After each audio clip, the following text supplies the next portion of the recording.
Hi friends, ఇప్పుడు దొండకాయ పచ్చడి చేయబోతున్నానండి. దొండకాయ పచ్చడి నేను ఎలా చేస్తున్నాను ఏంటి అనేది తప్పకుండా పూర్తిగా చూడండి, సరేనా? అందరూ చేసే ప్రాసెస్ వేరే ఉంటుంది, నేను చేసే ప్రాసెస్ వేరే ఉంటుంది, సరేనా? ఇక్కడ ఆయిల్ పెట్టుకున్నాను చూడండి, మూకుడు పెట్టుకుని ఇంకొక స్పూన్ ఆవాలు, జీలకర్ర, ఇదిగోండి. అందులోకి ఒక 3 ఇంత సైజు ఉల్లిపాయలు కట్ చేసుకొని పెట్టుకోవాలి సన్నగా.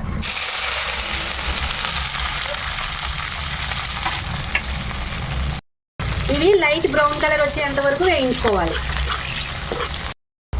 ఇదిగోండి, మనకి ఆనియన్స్ చక్కగా ఈ కలర్ వచ్చేంత వరకు వేయించుకోవాలి. అప్పుడే టేస్ట్ అనేది చాలా బాగుంటుంది. ఇప్పుడు అందులో మనకి పచ్చడికి తగ్గట్టు పచ్చిమిర్చి, ఇంకా దొండకాయ ముక్కలు ఇలా పొడవుగా తీరేసుకొని వేసేసుకోవడమే. ఇప్పుడు ఇవి కలిపి బాగా మగ్గాలి మనకి. ఇదిగోండి, దీంట్లోకి తగినంత ఉప్పు వేసుకుందాము, ఎందుకంటే దొండకాయలు అనేది త్వరగా మగ్గుతాయి. ఇదిగోమ్మ, మనకి దొండకాయ ఇలా మగ్గాలి, ఇంకా మగ్గాలి. ఇంకా ఏం చేద్దామంటే ఇప్పుడు అందులో కొన్ని ఎల్లుల్లిపాయలు ఇలాగా. మనం చింతపండుకి పులుపు వేసుకుంటాం కదా, ఆ చింతపండు బదులుగా నేను మామిడికాయ ముక్కలు, ఎండిన మామిడికాయ ముక్కలు అది వేస్తున్నాను, సరేనా? ఆ చింతపండు కూడా వేసుకోవచ్చు, పులుపుకి మీకు ఎంత పులుపు కావాలో దానికి తగ్గట్టు. ఇంకా పసుపు, ఇంగువ, ఇలా ఇంగువ కూడా వేసుకొని ఇప్పుడు ఇవన్నీ కూడా బాగా ఇంకా మగ్గాలి, సరేనా? ఇప్పుడు ఇదిగోమ్మ, మనకి ఇప్పుడు దొండకాయ చక్కగా బాగా మగ్గిపోయింది.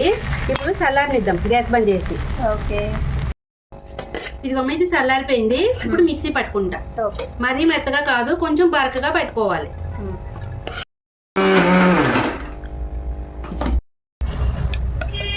ఇదిగోమ్మ, ఇలాగా ఇంత బరకగా మంచిగా ఉండాలి, సరేనా? మరీ మెత్తగా ఉంటే బాగోదు. ఓకే, ఇప్పుడు మనం తాలింపు వేసేసుకుందాము.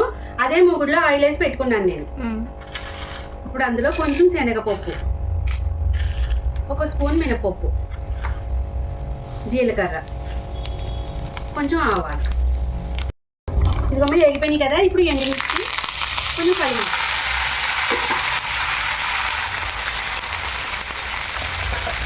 ఇప్పుడు అది వేగిపోయింది.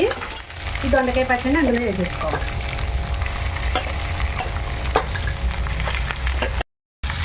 ఇదిగోమ్మ, ఇప్పుడు ఇలా కలిపేసుకోవడమే. చాలా మంది తాలింపు ఇష్టముంటే వేసుకోవచ్చు, లేకపోతే లేదు, సరేనా? వేసుకోవాల్సిన పని లేదు. ఆల్రెడీ మనం అంతకుముందు కూడా వేసాం కదా, నేను బాగుంటుందని చెప్పి చేస్తున్నాను.